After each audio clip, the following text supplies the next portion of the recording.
বাংলাদেশ জামাত ইসলাম গরিবের যে ক্ষমতা আছে। আসসালামু আলাইকুম। এটা সেন্ট্রাল ফাউন্ডেশন ও বাংলাদেশ জামাত ইসলাম যুব বিভাগ কর্তৃক আয়োজিত চক্ষু শিবির ও ফ্রি চশমা বিতরণ অনুষ্ঠান চলছে।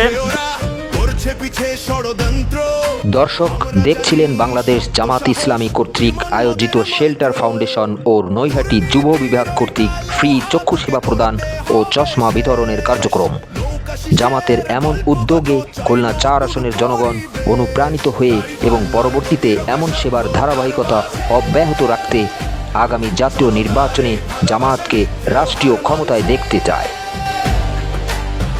এখানকার জনগণ তথাকথিত ফ্যামিলি কার্ড বা কৃষি কার্ডের অলিক আশায় নয়, বরং বাস্তব ভিত্তিক ও সেবামূলক কাজে সম্পৃক্ত কোনো দলকে ভোটের মাধ্যমে সমর্থন দেওয়ার আশাবাদ ব্যক্ত করেন।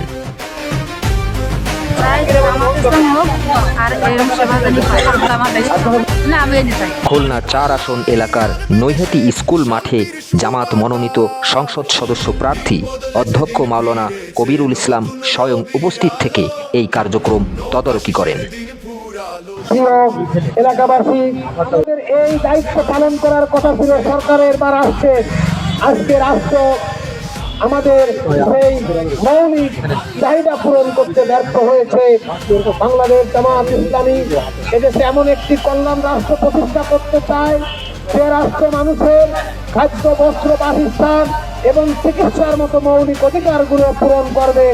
এরকম একটি রাষ্ট্রকে আমরা চাই।